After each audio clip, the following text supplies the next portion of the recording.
Good morning student. अभी तक आपने जो सिमल्टेनियस लीनियर इक्वेशन को सॉल्व करने का मेथड जो आपने सीखा था, जो मैट्रिक्स मेथड से हम लोग सॉल्व कर रहे थे, जो सॉल्व करने के दो मेथड हैं, मार्टिन रूल है और क्रैमर रूल है। तो मार्टिन रूल हम लोग अभी तक कर रहे थे, उसे मैट्रिक्स मेथड भी बोला जाता है।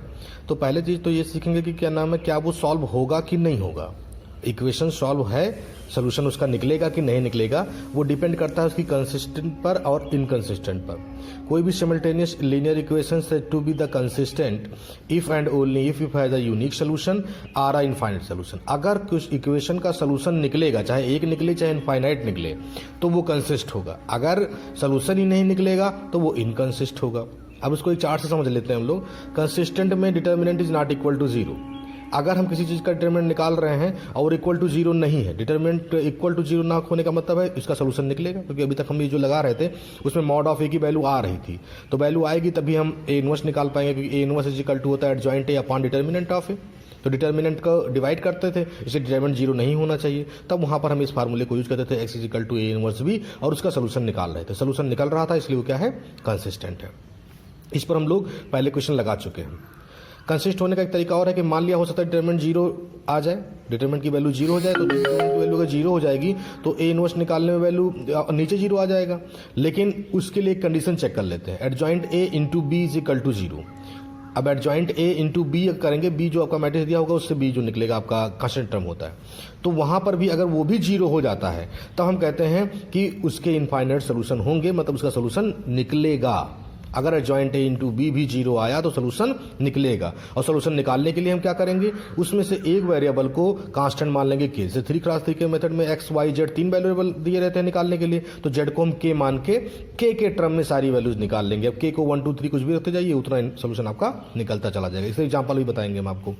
इनकंसिस्टेंट में क्या होता है कि डिटर्मिनेंट तो जीरो था ही, निकाला डिटर्मिनेंट जीरो हो गया, तो हम तुरंत चेक कर लेंगे कि A adjoint A into B वो अगर जीरो नहीं हुआ तो इसका मतलब उसका कोई सोल्यूशन नहीं निकलेगा। डायरेक्टली क्वेश्चन में लिख देना है नो सोल्यूशन। अब उस पर एक एग्जांपल हम देख लेते हैं। मैंने लिख दिया कि example base are inconsistent and no solution. एक इक्वेशन दिया गया है solve by the matrix method. तो हम क्या करेंगे, पहले इक्वेशन को रिटर्न करेंगे जिस फॉर्म में हम लोग अभी तक लिखते आए हैं, उससे कांस्टेंट को लिख लेंगे, एक्स वाई जेड लिख लेंगे, कांस्टेंट को यहाँ पर लिख लिया गया है। उसको लेट कर लेते हैं, इसको ए लेट करते हैं, इसको एक्स लेट करते हैं, इसको बी लेट करते हैं, तो एक्स इज इक्वल टू हो गया ए इनवर्स बी। अब सबसे पहले हम डिटर्मिनेंट फाइंड कर लेते हैं, क्योंकि डिटर्मिनेंट से पता चलेगा सोल्यूशन निकलेगा कि नहीं निकलेगा। डिटर्मिनेंट देखिए हमने निकाला यहाँ पर, तो क्या आ गया, जीरो आ गया। अगर डिटर्मिनेंट जीरो आ गया तो हमें ये चेक करना पड़ेगा कि उसका इनफाइनाइट सोल्यूशन होगा कि नो सोल्यूशन होगा। उसके लिए हम एडजॉइंट ए इंटू बी निकालते हैं। अगर adjoint A into B not equal to zero आया, जीरो नहीं आया, तो हम कहेंगे नो सोल्यूशन। अगर जीरो आ गया तो इनफाइनाइट सोल्यूशन। तो एडजॉइंट निकालने के लिए पहले सबका कोफैक्टर निकाल लेंगे। कोफैक्टर निकालने के बाद कोफैक्टर मैट्रिक्स बनाएंगे, उसका ट्रांसपोज करेंगे तो एडजॉइंट फाइंड हो जाएगा।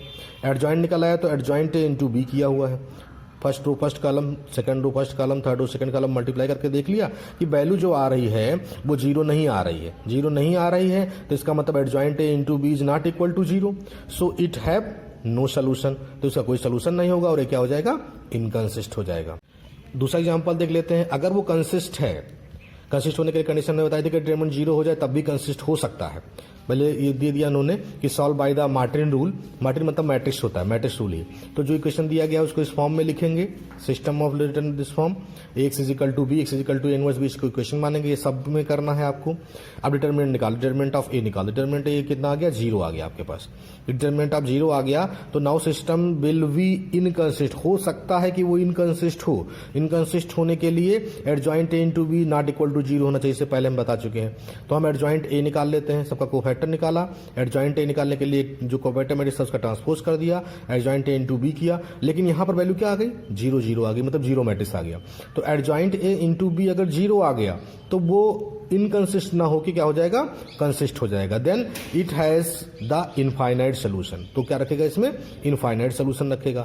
अगर इनफाइनाइट सोल्यूशन रखता है तो हम एक वेरिएबल को कांस्टेंट मान लेते हैं। अब जहां जो इक्वेशन दिया गया था सिंपली इसको सॉल्व करना है, उसमें y इज इक्वल टू क्या मान लेंगे, k मान लेंगे। तो पहले इक्वेशन में हम y की जगह पर k रख देते हैं, तो k एज अ कांस्टेंट है तो उसको एक साथ में कर लेते हैं। x की वैल्यू k के टर्म में निकल आई। अब y को हमने k मान लिया था, तो x y का आंसर आ गया है। अब k की वैल्यू कुछ भी रखते जाइए, 1 रखिए, 2 रखिए, 3 रखिए, तो k की वैल्यू जो रखते चले जाएंगे उस तरह से y की वैल्यू आपको मिलेगी और s की वैल्यू टर्म में मिल जाएगी। तो इनफाइनाइट सोल्यूशन आपके फाइंड होते चले जाएंगे। Thank you.